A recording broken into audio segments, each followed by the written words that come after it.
నమస్తే, welcome to NSTV news. ముందుగా ముఖ్యాంశాలు.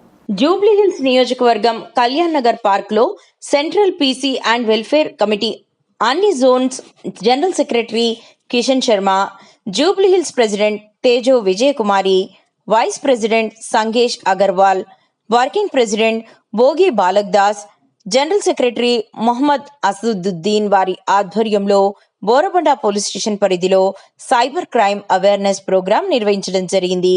ఈ కార్యక్రమానికి ముఖ్య అతిథులుగా DCP A Ramana Reddy, S V Raghavendra Rao, S R Nagar division ACP Borabanda inspector M Surender, detective inspector G Saidulu మరియు పోలీస్ సిబ్బంది పాల్గొన్నారు.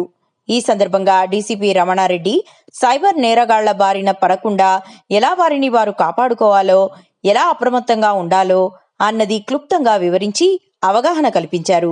ఒకవేళ డిజిటల్ స్కామ్ వల్ల మోసపోయిన వెంటనే వారు 1930కి డయల్ చేసి వెంటనే ఇన్ఫర్మేషన్ ఇవ్వాలని ప్రజలకు తెలిపారు. నేను అప్రమత్తంగా మరియు బాధ్యతంగా ఉంటానని ప్రతిజ్ఞ చేస్తున్నాను. నా పాస్వర్డ్లు, ఓటీపీలు ప్రోగ్రామ్కి ముఖ్య అతిథిగా చేసిన జూబ్లీహిల్స్ డీసీపీ రమణారెడ్డి సార్కి, అదేవిధంగా పీస్ కమిటీ సెక్రటరీ శర్మ గారికి, అలా పీస్ కమిటీ పంపిస్తున్నాము. మా సోషల్ మీడియా అకౌంట్స్లో కూడా చెప్తున్నాం. అయినా కూడా ఈ నెంబర్ ఆఫ్ కేసెస్ ఎక్కువ అవుతున్నాయి కాబట్టి వీటిని మనం ఏ రకంగా కంట్రోల్ చేయొచ్చు, ఏ రకంగా ప్రివెంట్ చేయొచ్చు అని పబ్లిక్లోకి మనమే వెళ్ళి పబ్లిక్ని అవేర్నెస్ చేయాలనే ఉద్దేశం కొద్దీ ఎవ్రీ డే, అంటే ఓన్లీ ట్యూస్డే సాటర్డే కాదు, ప్రతిరోజు కూడా మా blue codes, petro cars, door to door campaign, community campaign ఇవన్నీ కూడా చేయడం జరుగుతుంది.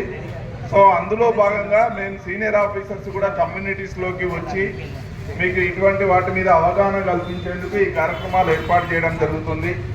సో ఇది సిపి గారు చొరవ తీసుకొని హైదరాబాద్ కమిషనరేట్లో ఈ సైబర్ క్రైమ్స్ ఎలాగైనా మనము తగ్గించాలి, పబ్లిక్లో అవేర్నెస్ కల్పించి ఇటువంటి నేరాల బారిన పబ్లిక్ పడి వాళ్ళ హార్డ్ ఎర్న్ మనీ ఏదైతే ఉంటుందో అది కోల్పోకుండా వాళ్ళను మనము అవేర్నెస్ చేయాలనే ఉద్దేశం కొద్దీ ఈ ప్రోగ్రాంలు ఏర్పాటు చేయడం జరుగుతుంది. సో ఇప్పటిదాకా మా వాళ్ళు మీకు ఎటువంటి రకాలైన నేరాలు ఉన్నాయి, వాటిని మనము ఎలా ప్రివెంట్ చేయవచ్చు, అంటే ఆ నేరాల బారిన పడకుండా మన ప్రాబ్లం వచ్చేది మన స్మార్ట్ ఫోన్లు వచ్చిన తర్వాత అందులో చూసే వాట్సాప్లు లేక ఇతర ఇంటర్నెట్ ద్వారా మనము ఈ అదర్ లింక్స్ క్లిక్ చేయడం ద్వారా చాలా వరకు మన బ్యాంక్ అకౌంట్లకు కనెక్ట్ అయిన బ్యాంకులో ఉన్న అమౌంట్ పోవడం జరుగుతుంది. ఇది మేజర్ ఇష్యూ. స్మార్ట్ ఫోన్లు ఎవరైతే యూజ్ చేస్తున్నామో ఆ స్మార్ట్ ఫోన్ల ద్వారా ఏదైనా లింక్స్ వచ్చినప్పుడు మనం క్లిక్ చేయడమో లేకపోతే మనము వేరే వాటికి రెస్పాండ్ కావడం, ఏంటి మీకు ఉద్యోగం ఇప్పిస్తాము, లేకపోతే మీకు ఈ ప్రోడక్ట్ తక్కువ రేటుకి వస్తుంది, లేకపోతే మీరు ఇందులో ఇన్వెస్ట్మెంట్ చేస్తే మీకు చాలా డబ్బులు వస్తాయి, మీకు గోల్డ్ బయట కంటే తక్కువకు కొనిస్తాము, మేము కస్టమ్స్ క్లియరెన్స్ చేసి మీకు పంపిస్తాము, ఇవన్నీ మనకు ఆశ పుట్టిస్తాం. సో మేజర్ క్రైమ్కి అవకాశం ఎక్కడ జరుగుతుంది? మనము వీళ్ళు చెప్పేది వినకుండా మనము దీనివల్ల మనకు అడిషనల్ బెనిఫిట్ వస్తుంది, బయట ఉన్న దానికంటే ఎక్కువ లాభం వస్తుంది అని గుడ్డిగా నమ్మినప్పుడే మనం మోసపోతాం, అంతే కదా? సో మోసపోయే అవకాశం మనమే ఇస్తున్నాం నేరస్తులకు. సో మనం వాటికి రెస్పాండ్ కాకుండా ఉంటే ఇటువంటి నేరాల బారిన మనం పడము.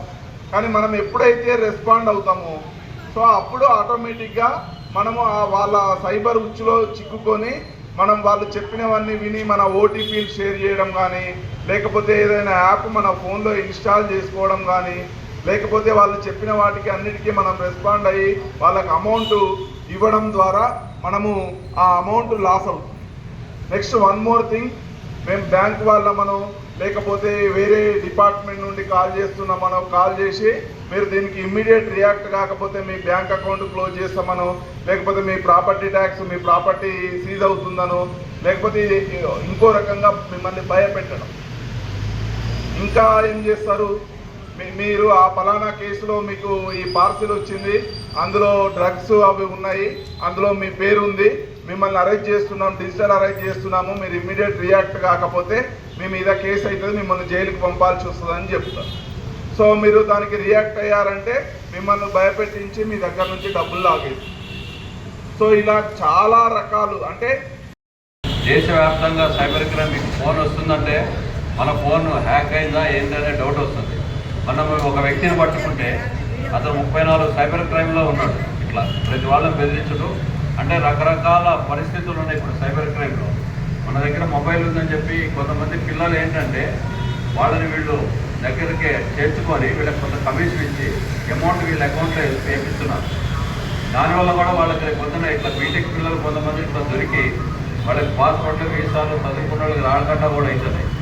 కాబట్టి మీకు ఏదైనా సరే లింకు ఏవచ్చినా సరే డిజిటల్ అరెస్ట్ కానీ లేకుండా, లేకపోతే మీరు ఇట్లా సైబర్ ఫ్రాడ్ ఇరికారు, లేకపోతే బ్యాంక్ నుంచి ఓటీపీ వచ్చింది, మీకు లోన్ యాప్ లోన్ వచ్చినాయి, ఏపీకే ఫైల్స్ ఏవి కూడా దయచేసి రన్ చేయకండి.